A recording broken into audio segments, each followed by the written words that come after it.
Do not be afraid, Abraham. I am your shield, your very great reward.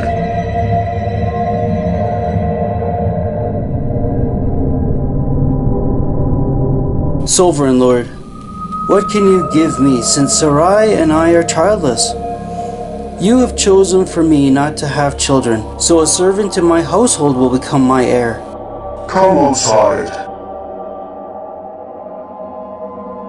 A servant will not be your heir.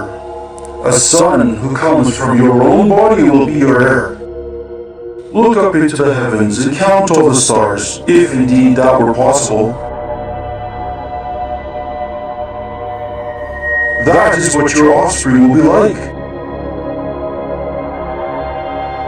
Abraham believed God's words, and it was credited to him as righteousness. Sovereign Lord, how can I know I will gain possession of the land? Bring to me a heifer, a goat, and a ram, each 3 years old, along with a dove and a young pigeon. Bring to me the animals that I selected. I need them for a sacrifice to my God.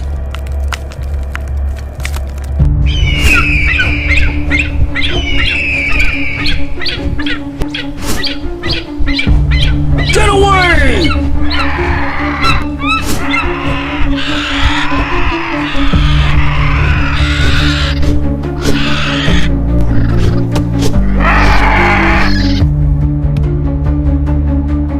Know for certain that your descendants will be strangers in a country not their own, and will be enslaved and mistreated for 400 years. But I will punish the nation where they serve as slaves.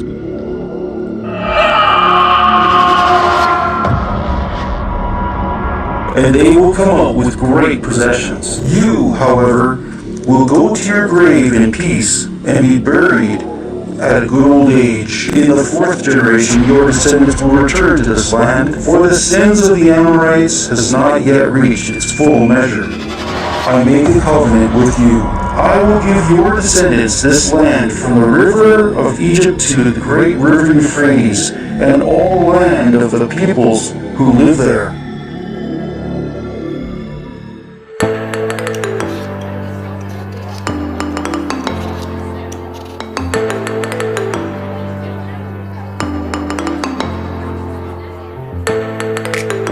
I want a child. Am I God and able to do this? What you ask is in the hands of God, not men. I want a child, but through my servant Hagar, God has kept me from having children. But if you sleep with her, I can build a family through her. You're sure about this? Yes.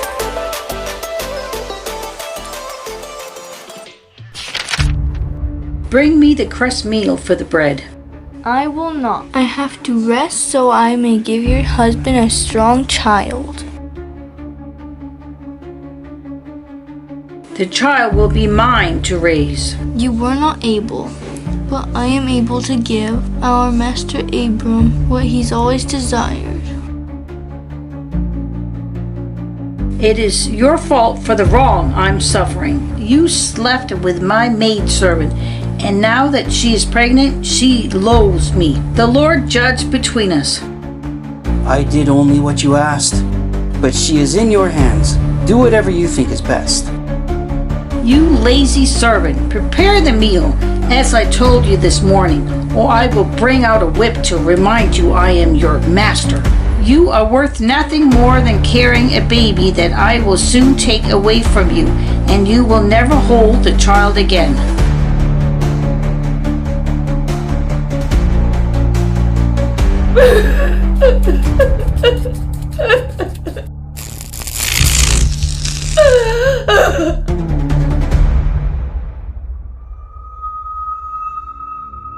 Hagar, servant of your mistress Sarai, where have you come from, and where are you going?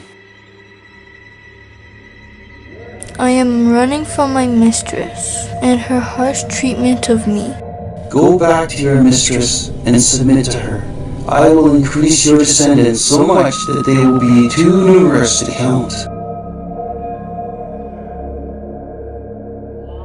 The child you now carry will be called Ishmael, for the Lord has heard your misery. He will be a wild donkey of man.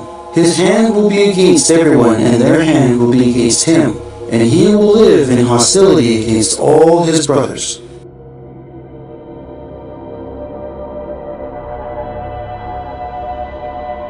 You are the God who sees me. I have now seen the one who sees me. Congratulations, Master Abram. You now have a son. His name will be Ishmael. I am God Almighty. Walk before me and be without blame.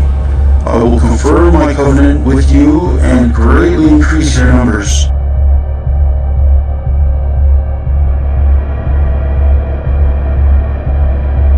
Your name will no longer be Abram, but will be Abraham.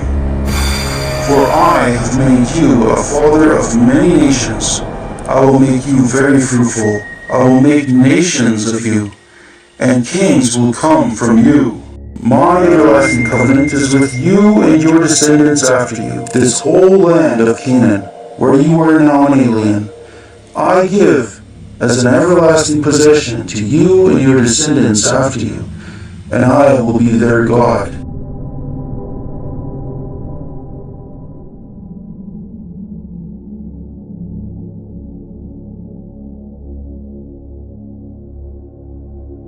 This is my covenant with you and your descendants after you. Every male must be circumcised, whether born in your household or bought with your money. And your wife Sarai is no longer to be called by that name, but her name will now be Sarah. I am going to bless her and give you a son by her. She will be the mother of nations and kings. Will a son be born to a man who is 100 years old and wife 90 years of age? But if only Ishmael would live under your blessing. Yes, but your wife will bear a son you are to name Isaac, and I will establish my everlasting covenant with him and his descendants. I have heard your prayer for Ishmael, and I will bless him. He will be the father of 12 rulers, and I will make him into a great nation. But my covenant I will establish with Isaac, whom Sarah will bear to you by this time next year.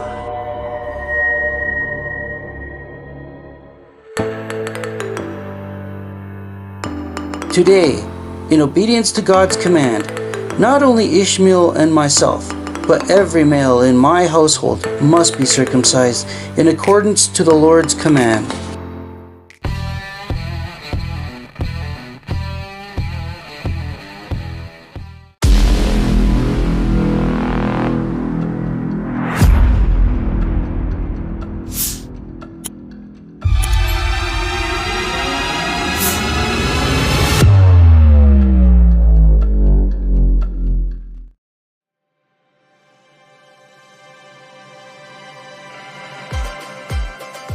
So who was Abraham, and what did God promise him?